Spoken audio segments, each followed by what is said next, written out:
Lo mismo que hacemos para intentar proyectar esta imagen, para validarnos, se convierte en una fuente real de dolor y confusión.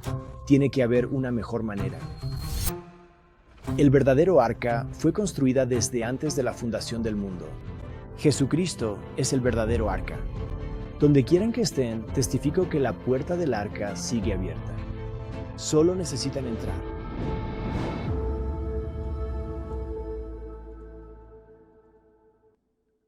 Quizás solo me pase a mí, pero en los últimos años he notado que dependo totalmente del GPS.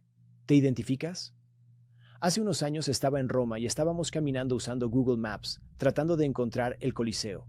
Y yo tenía la cara pegada al teléfono. Y mi hijo me dice, papá, mira arriba. Está justo ahí.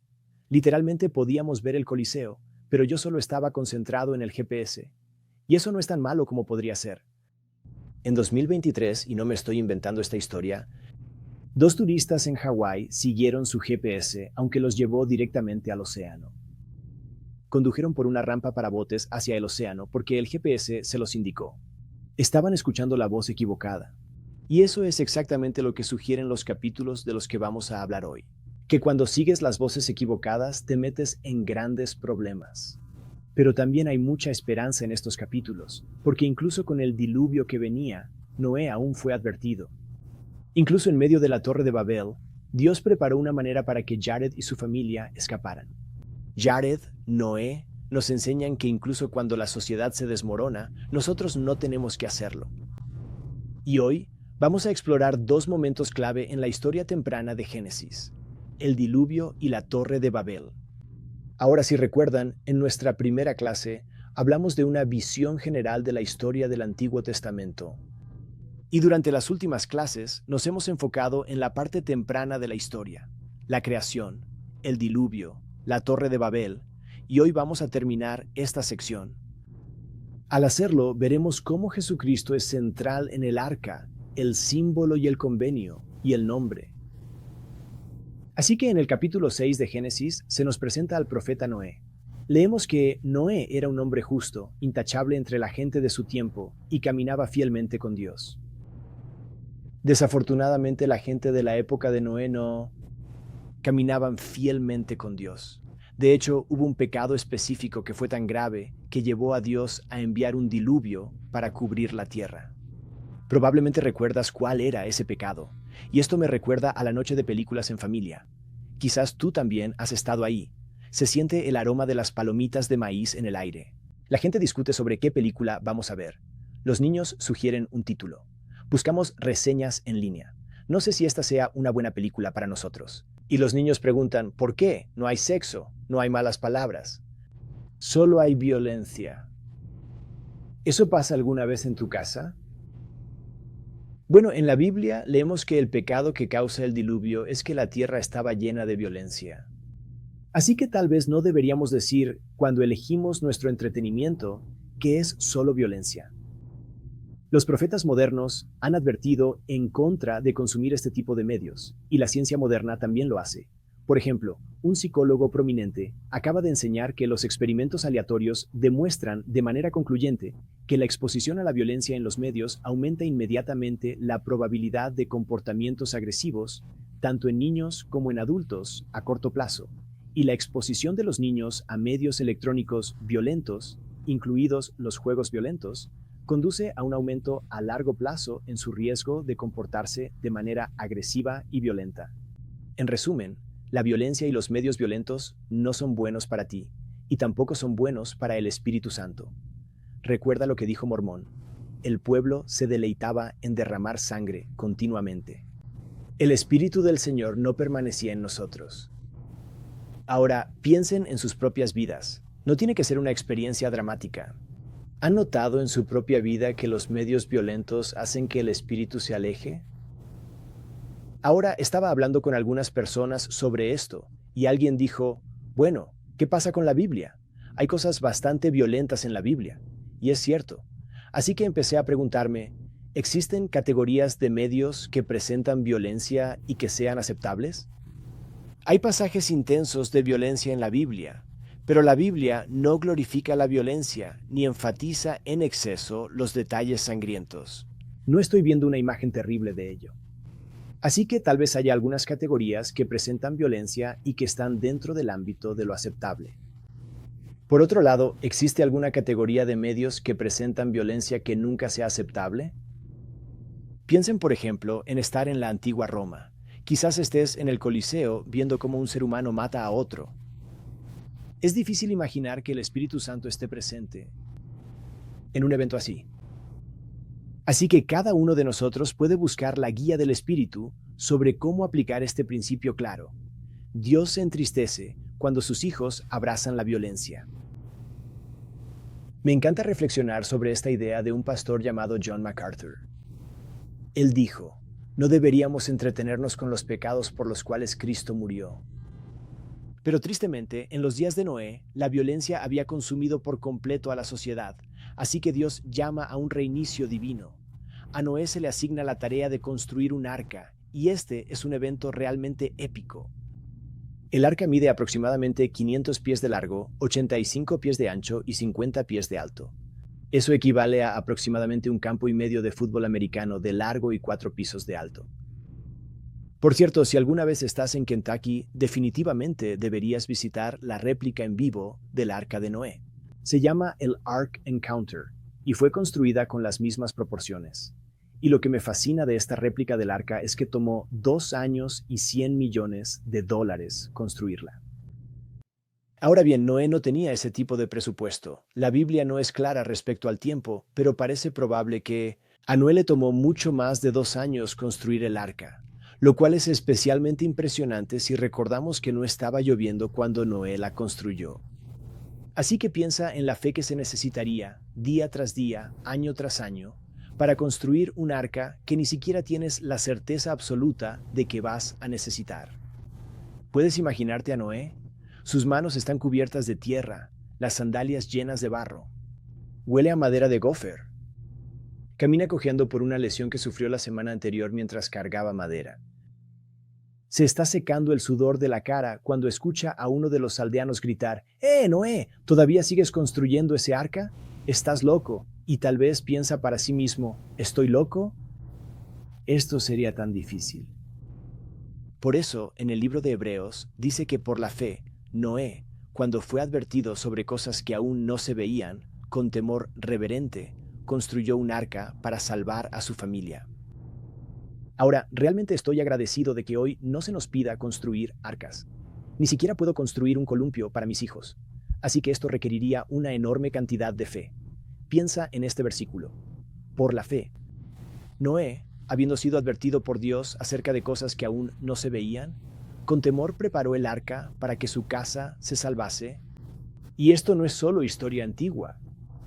El mismo Jesucristo trajo el arca de Noé a nuestro tiempo. Él dijo, hablando sobre el tiempo previo a la segunda venida: hasta el día en que Noé entró en el arca, así será también la venida del Hijo del Hombre.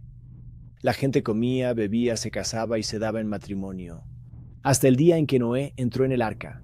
Entonces vino el diluvio y los destruyó a todos. En otras palabras, hasta que llegó el diluvio, todo seguía como de costumbre. La gente comía, bebía, usaba sus móviles.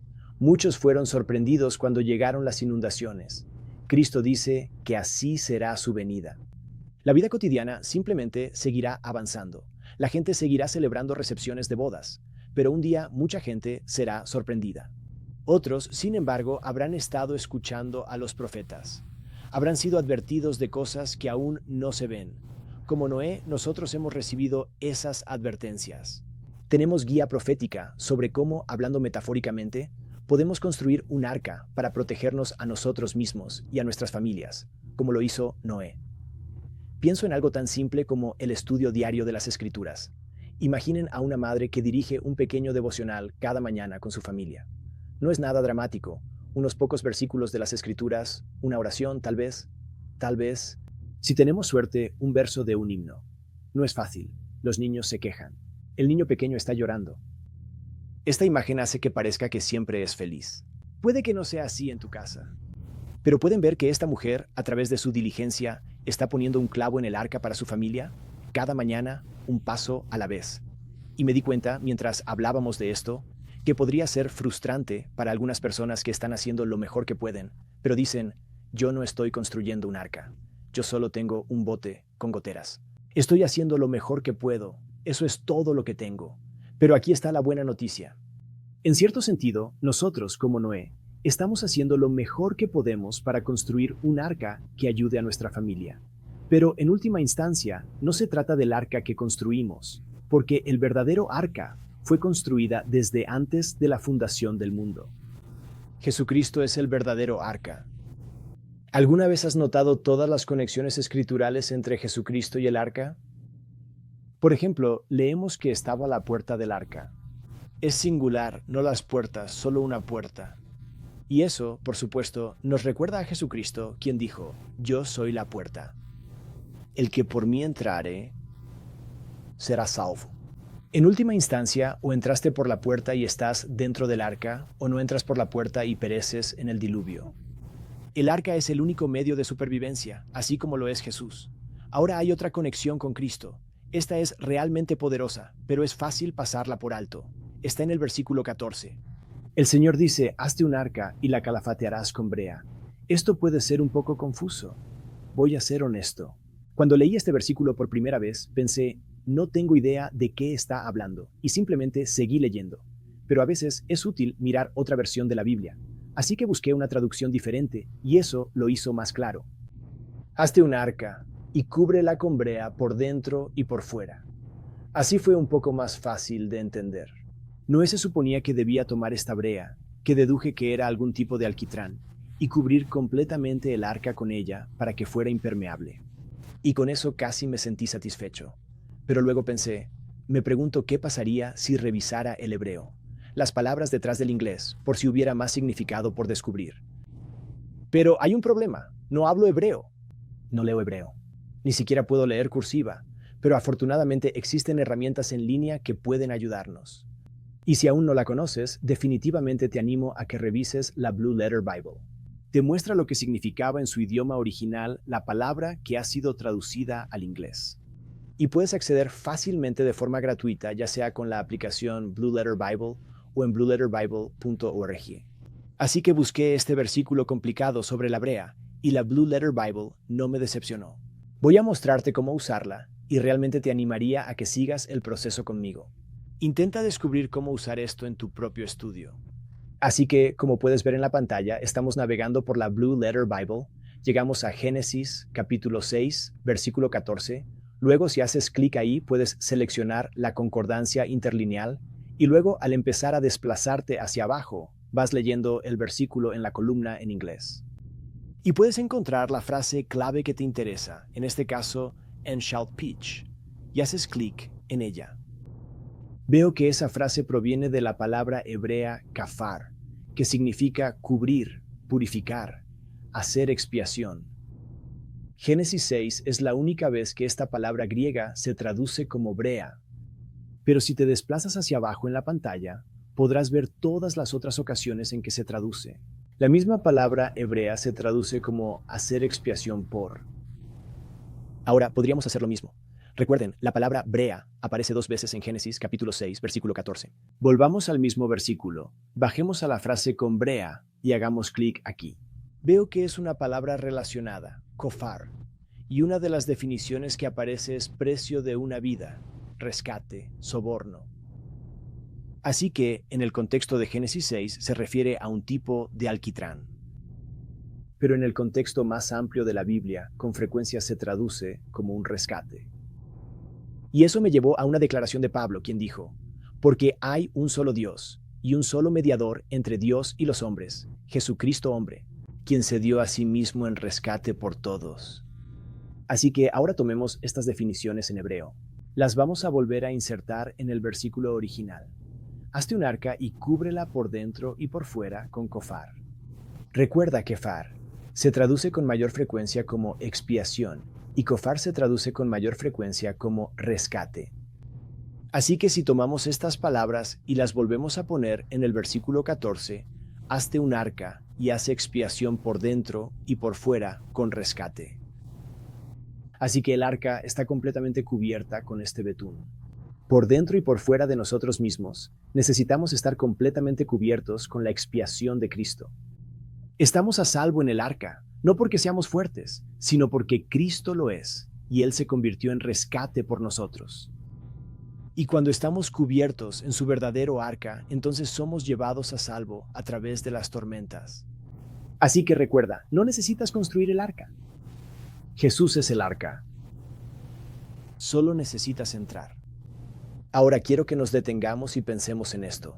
Cristo es el verdadero arca. Entonces, en términos prácticos, ¿qué podría significar en nuestras vidas entrar en el arca en vez de tratar de construir tu propio barco? Mi mente fue instantáneamente a la vestidura del santo sacerdocio. Me cubre y me protege de muchas maneras.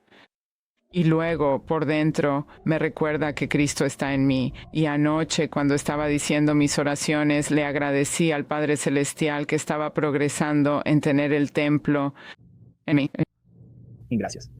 Me encanta que este arca de la que se habla hace referencia tanto al interior como al exterior. Es como si uno pensara que la brea en el exterior podría ser suficiente, pero el Señor sabía más. No solo tenía que estar en el exterior, sino también en el interior. Tenía que estar en ambos lugares, así que me encanta su comentario sobre eso. Puedes ir al templo, mirar el exterior y admirar su belleza, pero tienes que entrar. Pero incluso eso no es del todo suficiente. Tienes que dejar que entre en ti. Gracias. Así que hemos visto que solo hay una puerta y que el Salvador nos cubre por dentro y por fuera con brea. Y hay otras conexiones entre el arca y Cristo. Por ejemplo, ¿alguna vez pensaste en cómo se cerró la puerta del arca, la única puerta? ¿Tenía Noé, por ejemplo, un pequeño cerrojo? No, en realidad leemos que el Señor mismo lo encerró adentro. Así que piensa en eso, Dios sellando a Noé en el arca. También hay otras conexiones. Hasta donde sabemos, el arca no tenía timón. No hay volante. Ya les dije que me encanta el GPS. Realmente me gusta cuando Dios da instrucciones claras. Gira a la derecha, gira a la izquierda, sigue recto. No fue así para Noé. Él tuvo que confiar completamente en el Señor. A veces escuchamos la frase, Jesús toma el volante. Y me encanta esa frase, pero también podemos recordar que Jesús es el volante. Él fue quien dirigía el arca. Ahora piensa en una parábola más. Cuando el arca se detuvo, Noé salió a una tierra purificada. Y esto señala la purificación que recibimos en el bautismo. Pedro escribe, en el arca, solo unas pocas personas, 8 en total, fueron salvadas por medio del agua. Y esta agua simboliza el bautismo que ahora también los salva a ustedes. No la eliminación de la suciedad del cuerpo, sino el compromiso de una conciencia limpia hacia Dios. Nos salva por la resurrección de Jesucristo. Así como la tierra recibió un nuevo comienzo con el diluvio, nosotros también lo recibimos con el bautismo.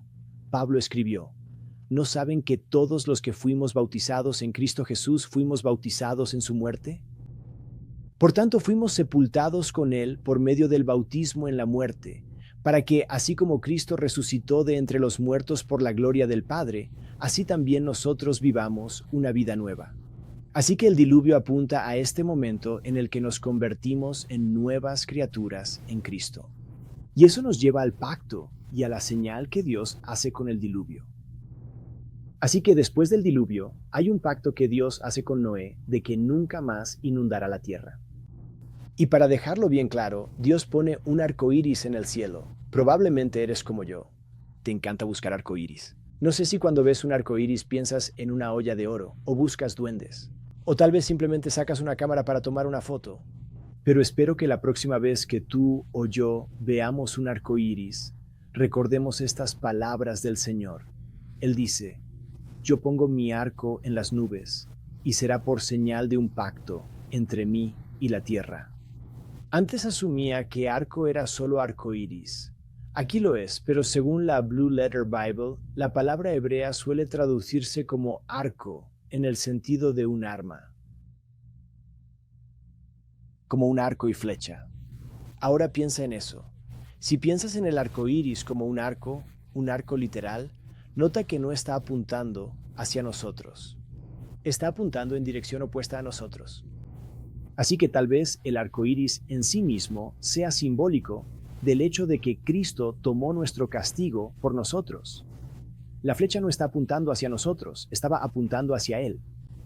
Como dijo Isaías, Él fue traspasado por nuestras transgresiones. Ahora, en la versión King James, este arco iris es llamado una señal. Otras traducciones se refieren a él como una señal.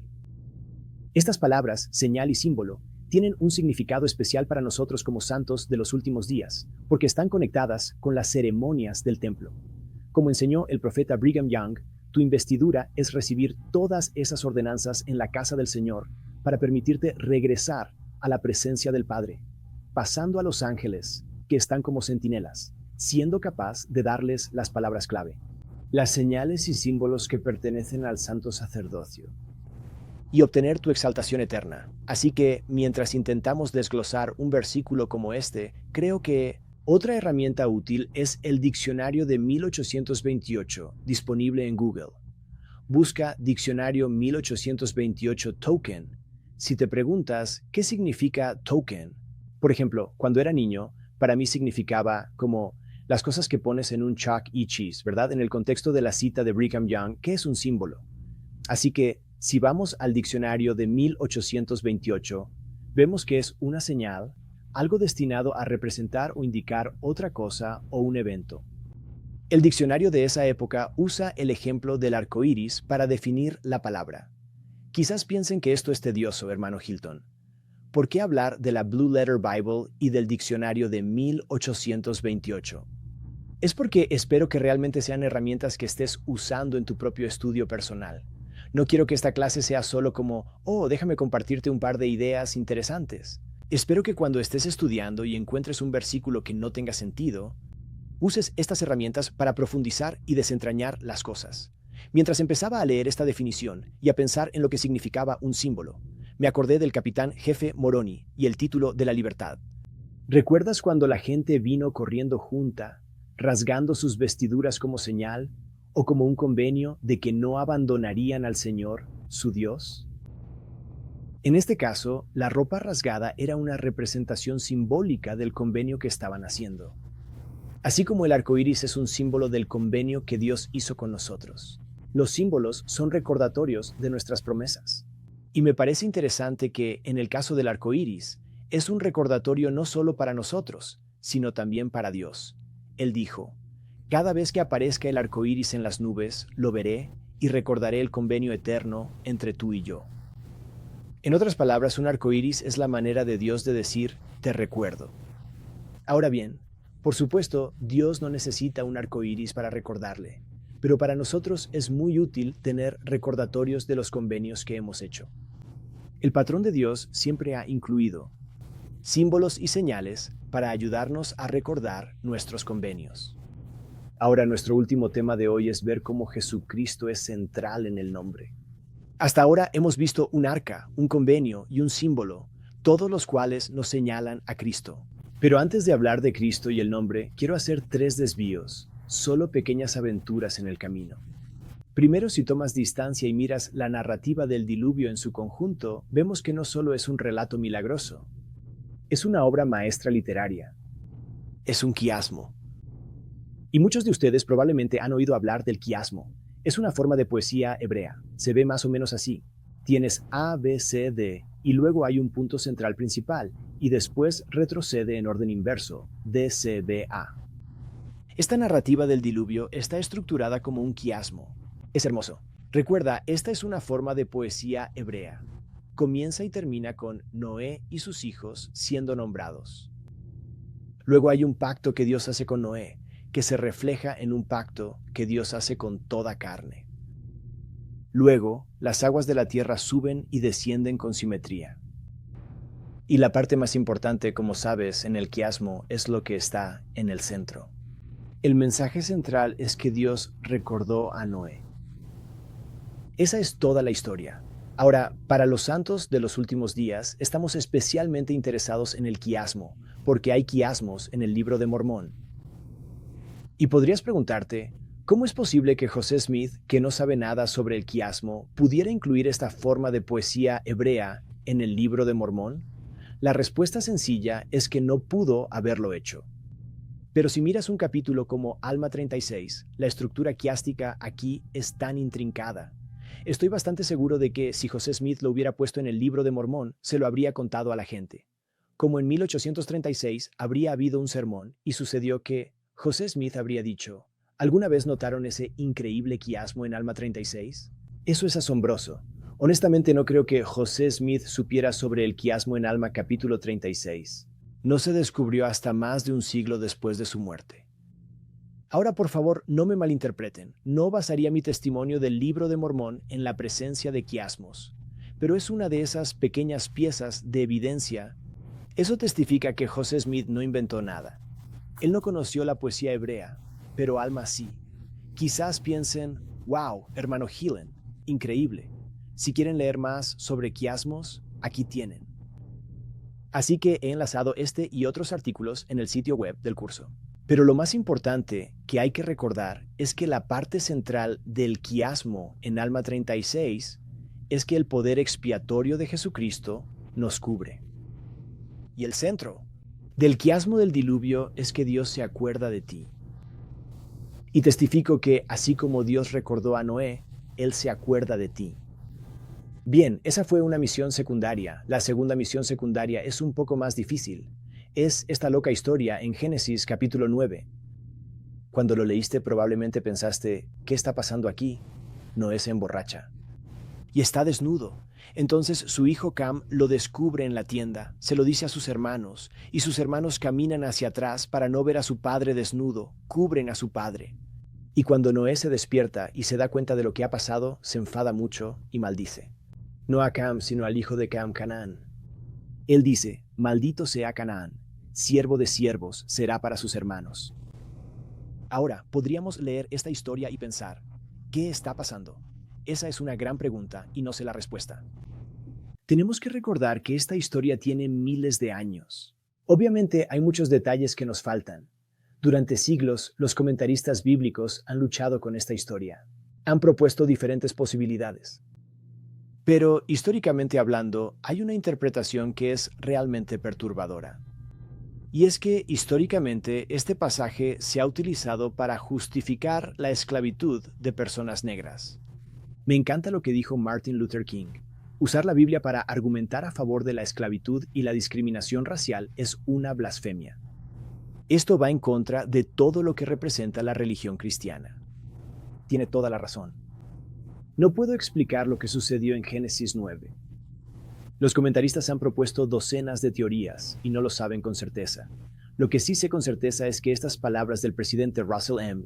Nelson son verdaderas. Él dijo, aborrecemos la realidad de que algunos nieguen a otros el respeto y las libertades más básicas. ¿Por el color de su piel? El Creador de todos nosotros nos llama a cada uno a abandonar las actitudes de prejuicio contra cualquier grupo de hijos de Dios. Cualquiera de nosotros que tenga prejuicio hacia otra raza necesita arrepentirse. Ahora sé que todavía tenemos que llegar al nombre en Génesis capítulo 11, pero aún nos queda una misión secundaria más. Porque entre Génesis 9 y Génesis 11 está Génesis 10. Esa fue fácil. Génesis 10 es uno de esos capítulos en los que ni siquiera tienes que fingir un bostezo. Puede que te salga uno genuino. Se llama la Tabla de las Naciones. Es uno de esos capítulos de fulano engendró a tal, y la mitad de los nombres suenan como si pertenecieran a una película de Marvel. Y puede que simplemente leas la lista y pienses, ¿por qué está esto en la Biblia? Pero oculto dentro de esta tabla de naciones hay algo realmente genial. Si cuentas el número de naciones que aparecen en Génesis capítulo 10, hay 70. Es un número simbólico que representa todo el mundo conocido. Piensa en Jesucristo en Lucas capítulo 10. Él envía a 70 discípulos, de 2 en 2 a cada ciudad. Esto no es una coincidencia. Es un eco de Génesis capítulo 10, representando a las 70 naciones mientras Cristo envía su mensaje a todo el mundo. Y por supuesto, piensa en la actualidad. Hoy tenemos los quórumes modernos de los 70. Los 70 de hoy, al igual que los 70 de antaño, son humildes, apuntándonos hacia la reunión simbólica de las 70 naciones. El mensaje es realmente claro. La historia de Dios siempre ha sido global. Él está llevando el mensaje y nos pide que ayudemos a llevar el mensaje a todo el mundo. Bien, vayamos a la historia de la Torre de Babel, donde veremos la centralidad de Cristo en el nombre. Ya conoces la trama general. La gente dijo, construyamos una ciudad con una torre que llegue hasta el cielo para hacernos un nombre. Fíjate que no estaban construyendo un templo para adorar a Dios. Estaban construyendo una plataforma para la autopromoción. Querían hacerse un nombre. Es la sed más antigua del mundo. Mírame, valídame, recuérdame. Me encanta esta reflexión de un pastor llamado Timothy Keller. Él dijo, ¿qué significa hacerse un nombre? Significa que quiero saber que valgo. Quiero saber que soy alguien especial. Tenemos que encontrar personas a las que impresionemos. Tenemos que demostrarnos a nosotros mismos. Ahora, para ser claros, es realmente importante usar nuestros talentos para edificar el reino. Dios quiere que seamos competentes, pero no con el propósito de hacernos un nombre. No sé si alguno de ustedes recuerda la película Rocky. Tiene unos 50 años. En la película Rocky realmente no quiere ser un fracasado. Ese es todo su asunto. Él dice, no quiero ser un fracasado. Está a punto de enfrentarse a la pelea de su vida por una extraña serie de coincidencias. Va a boxear contra el campeón mundial de peso pesado. Y mientras Rocky habla con Adrian la noche anterior, dice, no quiero ganar. Solo no quiero que me noqueen. Quiero llegar hasta el final porque nadie lo ha hecho antes. Rocky dice, si suena la campana y sigo de pie, voy a saber por primera vez en mi vida que no era solo otro fracasado del barrio. Ahora, en la película es una escena hermosa, pero en la vida real es trágico. Puedes ver cómo Rocky, todas sus esperanzas y sueños, quién es él, están envueltos en alguna forma externa de validación. Dudo que alguno de nosotros vaya a subirse a un ring de boxeo pronto, pero ¿alguna vez decimos algo como, si consigo ese trabajo, mi vida se arreglará? Si me veo de cierta manera, me sentiré más seguro. Si consigo suficientes seguidores, por fin me sentiré visto. Si mis hijos toman buenas decisiones, sabré que mi vida tuvo sentido. Por fin tendré un nombre. La verdad es que nunca estuvimos destinados a hacernos un nombre por nosotros mismos. Estamos destinados a recibir el nombre de Jesucristo. ¿Recuerdas lo que enseñó el rey Benjamín? Por causa del convenio que habéis hecho, seréis llamados hijos de Cristo. Por tanto, quisiera que tomaseis sobre vosotros el nombre de Cristo. No tenemos que hacernos un nombre, porque Cristo ya nos ha dado el suyo. ¿Puedes ver lo liberador que es eso? No tengo que compararme con nadie más. No tienes que mirar lo bonita que es tu cocina y compararla con la de otra persona. No importa cuántas personas comentaron en tu última publicación. No necesito hacerme un nombre. Simplemente tomo su nombre sobre mí. Así que piensa en tu vida. En tu vida, ¿cómo te ha ayudado tomar el nombre de Cristo a liberarte de la necesidad de demostrarte a ti mismo? Cuando tomo el nombre de Cristo en mi vida, me da un marco de referencia sobre cómo actuar, cómo creer y qué hacer. Gracias. Nos mudamos a Utah hace unos 3 años. Se suponía que estaríamos aquí 6 meses y nos mudamos, vendimos nuestra casa en Virginia y nos vinimos aquí. Y vamos a estar aquí, en el sótano de la casa de mi suegra. Así que todas nuestras posesiones terrenales están en una bodega. Pero vinimos aquí porque nuestros hijos están aquí en la escuela y queríamos apoyarlos. Tenemos un hijo menor que no conocería a sus hermanos mayores si no estuviéramos aquí. Y las cosas no han salido como anticipábamos que saldrían, pero descubrimos que somos muy felices. Podemos ir al templo con más frecuencia.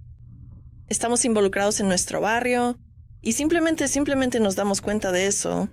El tomar sobre nosotros y realmente enfocarnos en Cristo a pesar de lo que el mundo piense que deberíamos estar haciendo con nuestras vidas. Ahora mismo descubrimos que tenemos mucha alegría por las razones correctas, por Cristo. ¿Cómo es que puedes hacer eso cuando podrías mirar tu situación externa y decir, wow, ¿no estoy haciéndome un nombre? Las cosas podrían estar yendo mucho mejor. ¿Cómo logras cambiar para sentir esa alegría? Hemos enfocado más nuestra atención en el templo. Más en mejorar el estudio de las escrituras en familia con nuestro pequeño, más enfoque en hablar de ello con otras personas, compartiendo el evangelio. Y simplemente creo que tener más gratitud y poder reconocer las bendiciones eternas, pensar de manera celestial y enfocarnos más en esas bendiciones eternas que en las bendiciones mundanas ahora mismo.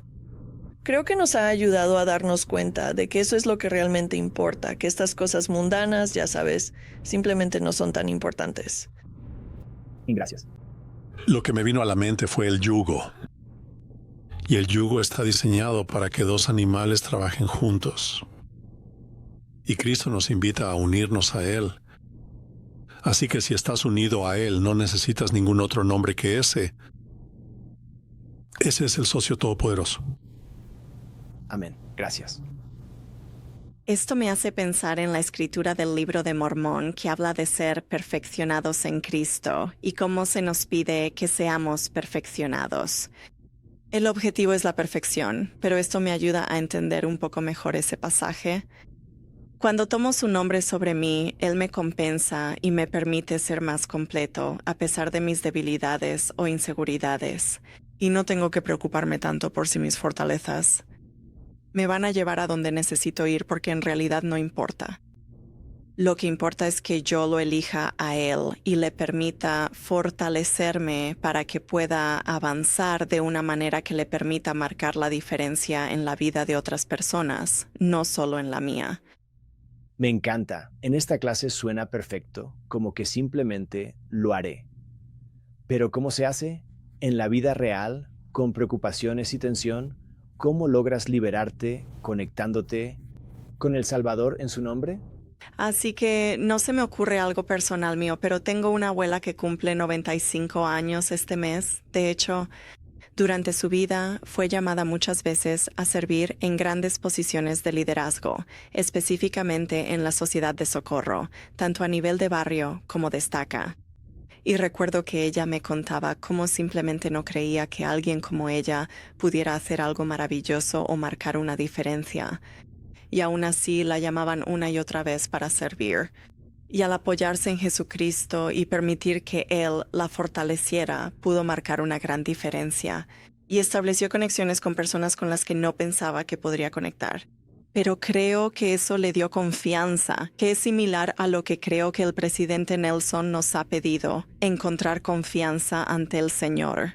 Y creo que al asumir para sí misma el nombre de Jesucristo en sus llamamientos, pudo tener la confianza para salir y servir a los demás.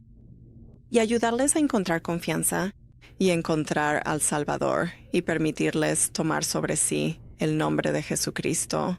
Y así seguir adelante y encontrar confianza y crear ese efecto dominó. Me encanta, gracias. Agradezco todas estas experiencias y pensamientos sinceros. Gracias. Ahora, si volvemos a la Torre de Babel. La gente quiere hacerse un nombre. ¿Qué pasa después? El Señor descendió para ver la ciudad y la torre que la gente estaba construyendo. El Señor dijo, si como un solo pueblo que habla el mismo idioma han comenzado a hacer esto, entonces nada de lo que se propongan les será imposible. Vengan, bajemos y confundamos su lenguaje para que no se entiendan entre ellos. Ahora, no lo tomes a mal. No es que Dios se sienta intimidado por la destreza arquitectónica del pueblo. No le preocupa que realmente vayan a subir al cielo. Simplemente le entristece que sean tan orgullosos. Así que confunde sus lenguas y la torre queda inconclusa. Piensa en la ironía. Aquello que construyeron para hacerse un nombre se convirtió en un símbolo de confusión. ¿Y no es así también en nuestras propias vidas? A veces, aquello que hacemos para proyectar una imagen, para validarnos, se convierte en la fuente de verdadero dolor y confusión. Tiene que haber una mejor manera, y la hay. Timothy Keller señala que hay un contraste entre la Torre de Babel en Génesis 11 y el día de Pentecostés en Hechos capítulo 2. Así que, como probablemente recuerdas, 50 días después de la crucifixión de Cristo, judíos de todo el mundo vinieron a Jerusalén para celebrar la fiesta judía de Pentecostés. Los discípulos estaban todos reunidos en una casa cuando un viento poderoso entró, y todos ellos fueron llenos del Espíritu Santo. Y comenzaron a hablar en otras lenguas. ¿Puedes ver la conexión? Personas de todo el mundo que hablaban muchos idiomas diferentes, ahora podían entender a los discípulos testificando acerca de Jesucristo. ¿Puedes ver el contraste? El pueblo de Babel fue dispersado, pero en Pentecostés fueron reunidos. En Babel, la gente pasó de un solo idioma a muchos, pero en Pentecostés pasaron de muchos a uno. La Torre de Babel fue diseñada para que los hombres se hicieran un nombre a sí mismos, mientras que en Pentecostés el nombre de Jesucristo fue alabado. Así que Jesucristo revierte la Torre de Babel. El pueblo de Babel intentó subir al cielo por sus propios medios, pero Jesús descendió para traer el cielo a nosotros. En Babel intentaron hacerse un nombre. A través de la expiación de Cristo, Él nos dio el suyo. Así que, amigos, en vez de preguntar, ¿cómo puedo hacerme un nombre?, podemos preguntar, ¿cómo puedo descansar en el nombre que Él ya me ha dado? Esa es una pregunta que vale la pena meditar profundamente. Ahora, mientras hemos pasado nuestro tiempo juntos hoy, vamos a salir afuera. Y sin importar cómo se vea el clima afuera, sabemos que se están reuniendo nubes de tormenta espirituales. Y todos estamos en diferentes lugares. Quizás algunos de nosotros estamos seguros y a salvo en el arca. Quizás algunos de nosotros estamos afuera y está empezando a llover. Quizás algunos de nosotros estamos conduciendo directamente hacia el océano. Esperemos que no, pero donde sea que estés, testifico que la puerta del arca sigue abierta. Hay señales, convenios y nombres que recibir. Recuerda, no tienes que construir el arca. Solo tienes que entrar.